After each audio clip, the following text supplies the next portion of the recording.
Well, hello and good morning, my gardening friends. Thank you for stopping by the channel. So if you're new to my channel, my name is Travis and we garden here in Zone 6B in Louisville, Kentucky. And it is May 1st and the gardens are really coming alive. Things are changing fast. So this will be the kickoff to my weekly garden walks or garden tours this season. So this is going to be a longer video. So if you enjoy garden tours, grab a beverage of choice or a snack and follow me as we see what's going on in the gardens.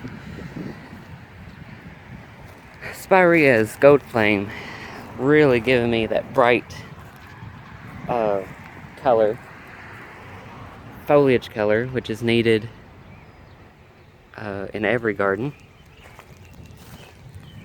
It's not always about the blooms, but the foliage color.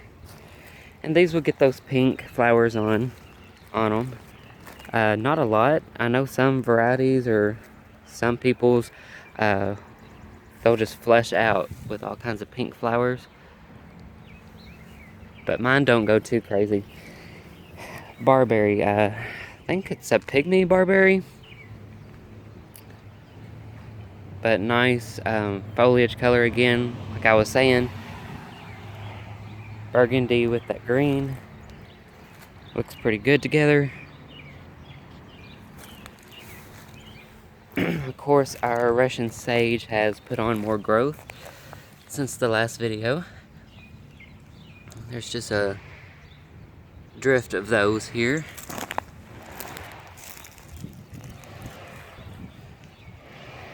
Sorry for all the background noise. We got a lot going on in the neighborhood this morning. We had dogs barking earlier, so I waited, and now we got some kind of noise behind us. But anyway, oh well, that's life, right?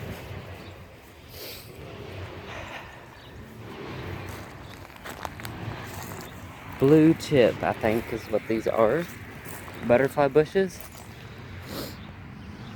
We got a no, that one there is white, and this one is the Pugster blue. So obviously that one is looking a little better than this one. Not sure what's going on.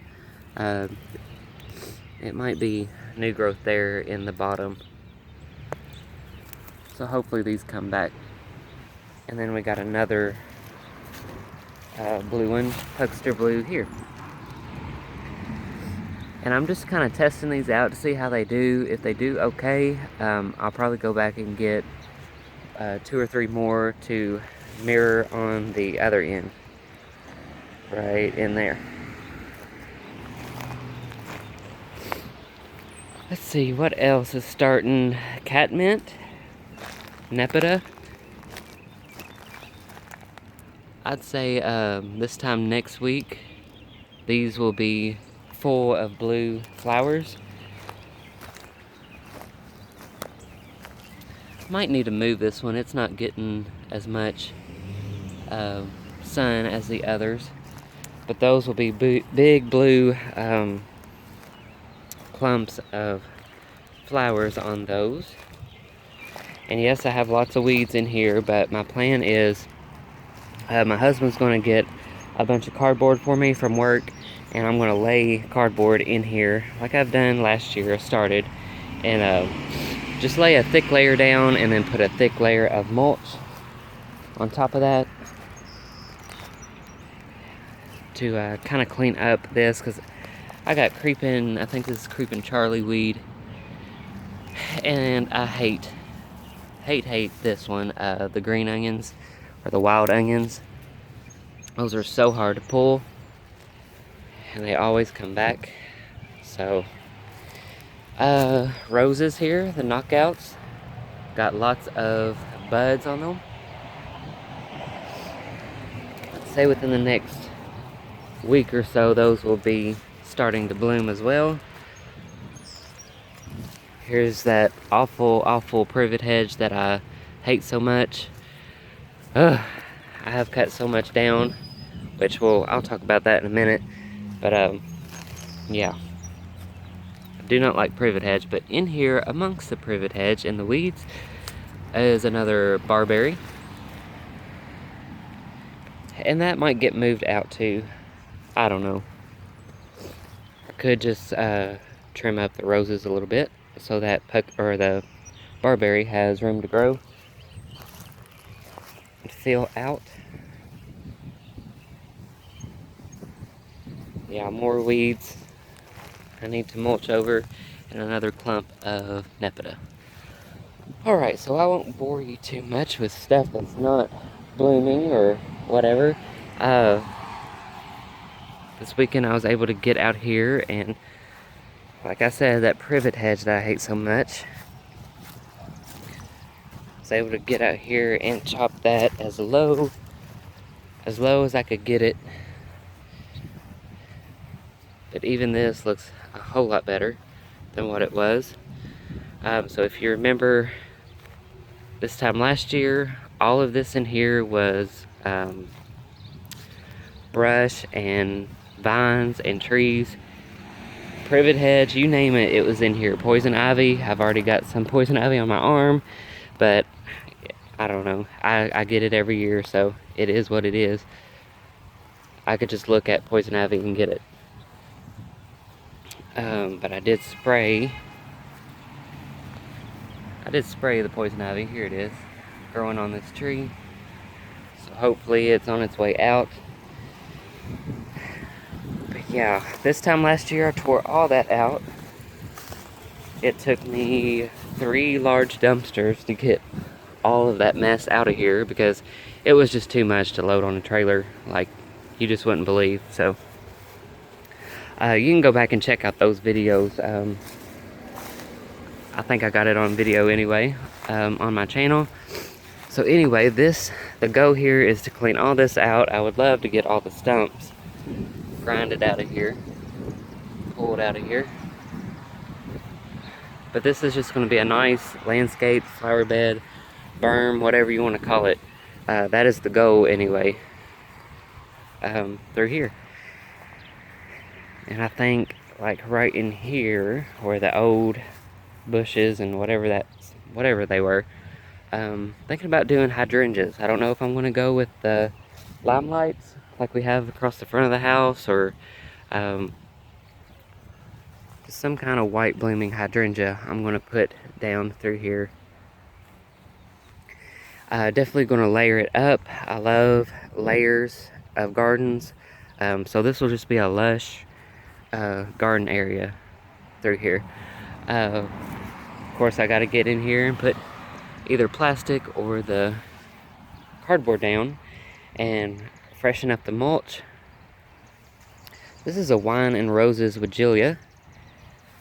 It's hard to see because of the weeds and stuff, but it's got a really nice foliage color on it, and it will get some hot pink blooms on it. So a very pretty shrub. I wish I had more of them. That's a thought. This is the I think it's a fire and ice hydrangea. Obviously not in bloom, but that's what that is. I transplanted this one a couple weeks ago. This is the red drift rose from the back. This one here is the yellow rose. I'm not sure the exact name on it, but it's just a yellow rose. And I think it's alive. I think it's going to make it. Some of the leaves are starting to turn, but at the same time, it is getting buds on it. So I think it's going to be okay. I actually think it's going to like this area better because it gets a little more sun.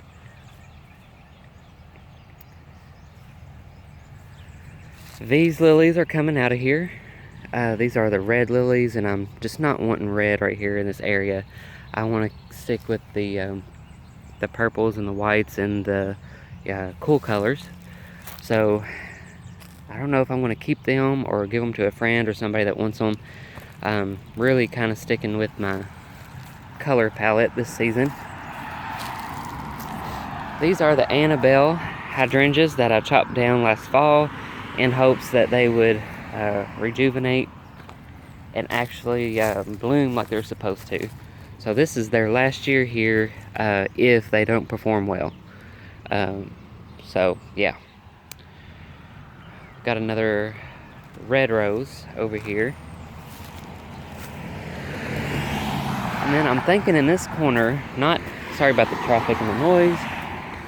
Thinking in this corner, not one that gets extremely tall, but I think a blue spruce would look good there in that corner just to kind of take up this area. And then you would have the pink dogwood with it. And who knows, these bigger trees here, they may come down. So anyway, that's what's going on over here. I need to clean up a little bit, obviously. That autumn joy sedum needs to be cleaned up.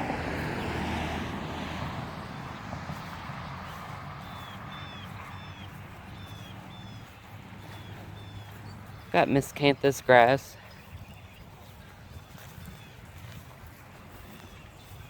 Sorry about my shadow.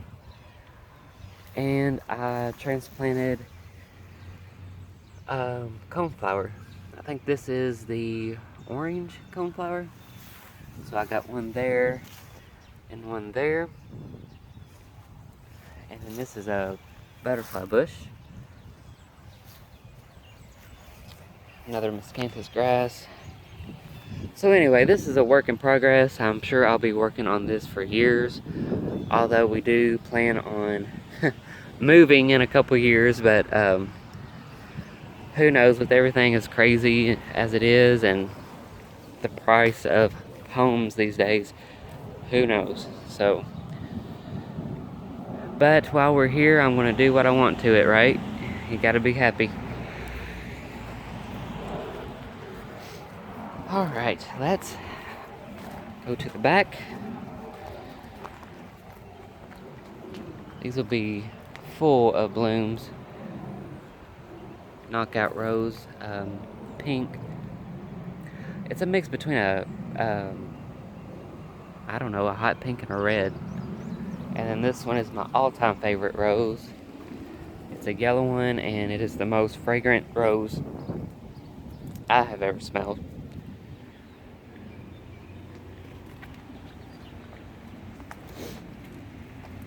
Sorry for the bumpiness, I've been trying to work on that.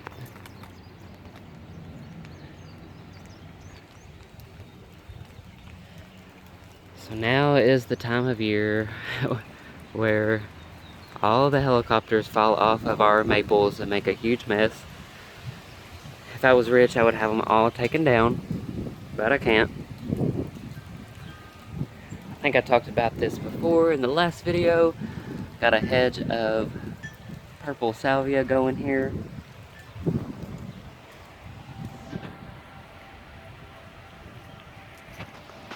Got some strawberry plants I need to plant.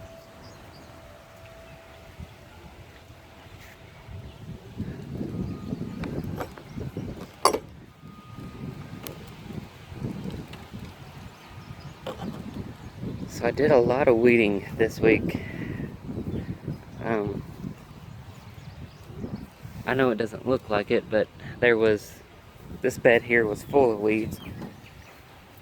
So we got a peony here that will look nice in a couple weeks. I had to put this around it because we got some rambunctious dogs that like to get in the flower beds and pretty much bulldoze stuff down. So I had to protect that one. If you remember the 3 trays of primrose that I dug up when we were doing the mulching over here in the triangle garden, I replanted them all along here, and I have some more. I'm going to continue this garden edge right here will be full of them. I do plan on putting a pathway through here going towards the pergola, so I thought a nice drift of these pink flowers along the side of that would look nice. So that's where I decided to put all of those.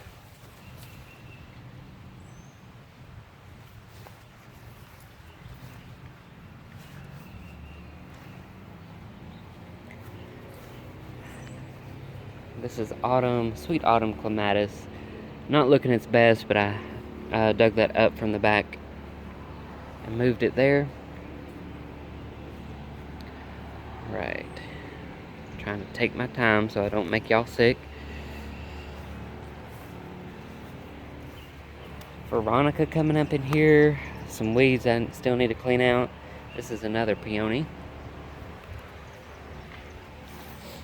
This is I think it's an Oh So Easy rose. It's peach or apricot. And I had a lot more in here, but as you can see, it's a high traffic area with the dogs. Back door's right there. So this is a work in progress. I would love to have this piece of the fence taken out and have a deck put on the back of here. But anyway, I don't know if that'll happen anytime soon. There's all the lilies, which I need to get in there and kind of break some of those up.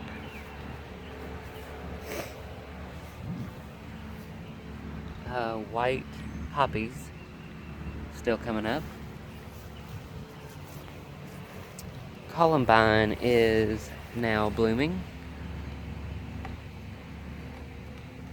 One of the early spring, or not early spring, but early blooming purple flowers. Y'all know how I like my purple in my garden. I also use burgundy foliage from the barberry and the coral bells and the purple smoke bush. We'll get a close up on that in a minute, but I like having my foliage color, like my highlights and my lowlights. So that barberry there, the chartreuse, which I just transplanted yesterday from the back garden,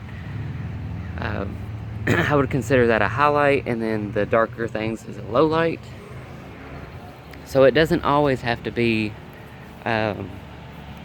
flowers that bloom, or you don't always have to get your color from blooms.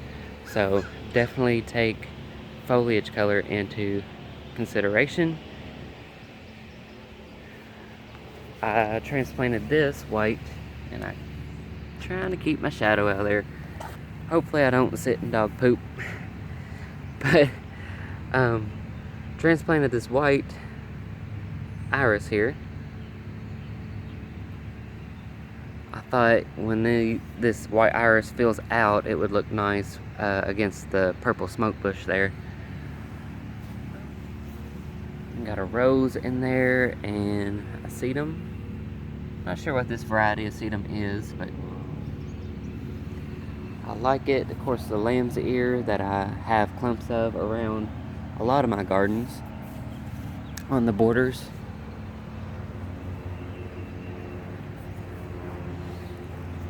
This plant here is called Amsonia, and I may not be pronouncing it right, but I think some of you know what I'm talking about. It has delicate blue flowers on it. I wish it would bloom more.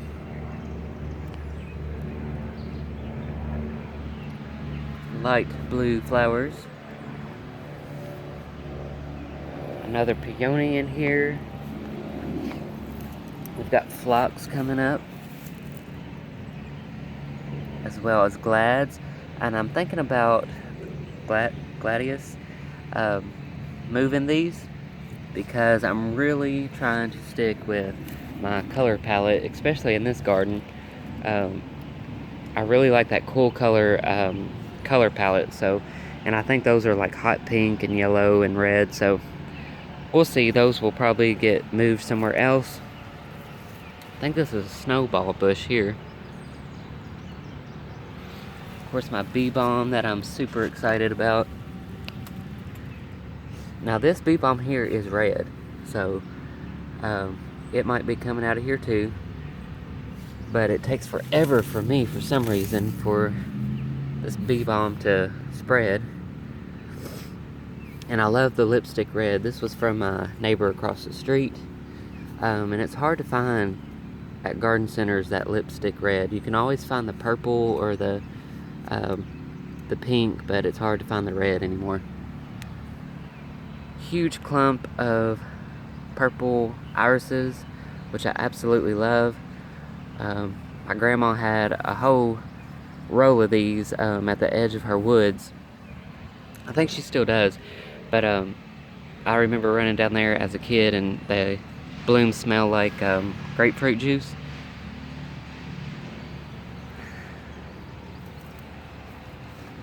Under this we have larkspur. Hopefully it's coming up in there. I think it is. So that will be another purple blue flower. Let's get a close-up on this guy. Purple smoke bush, which I think is absolutely beautiful.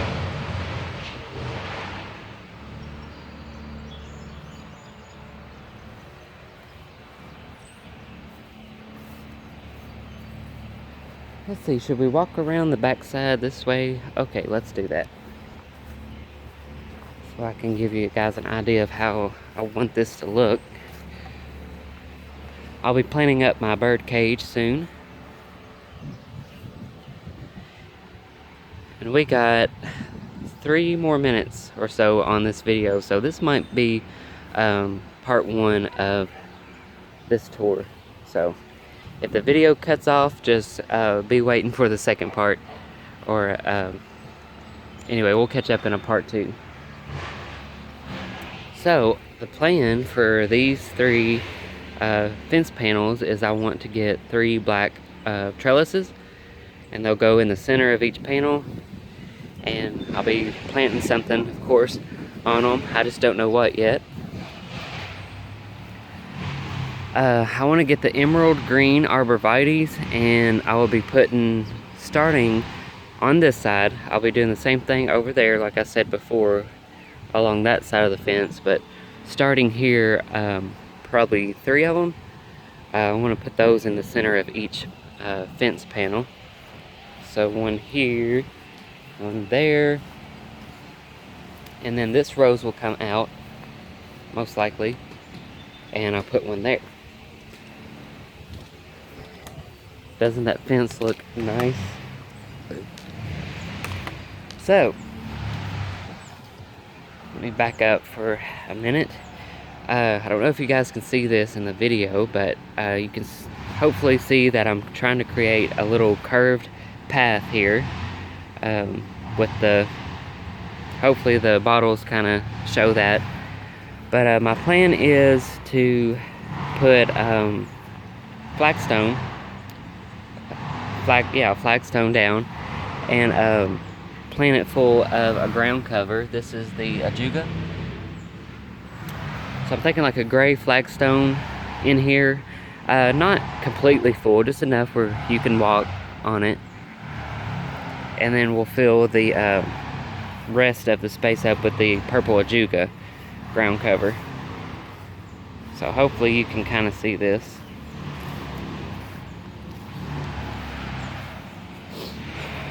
Alright you guys, I'm going to end this video right here.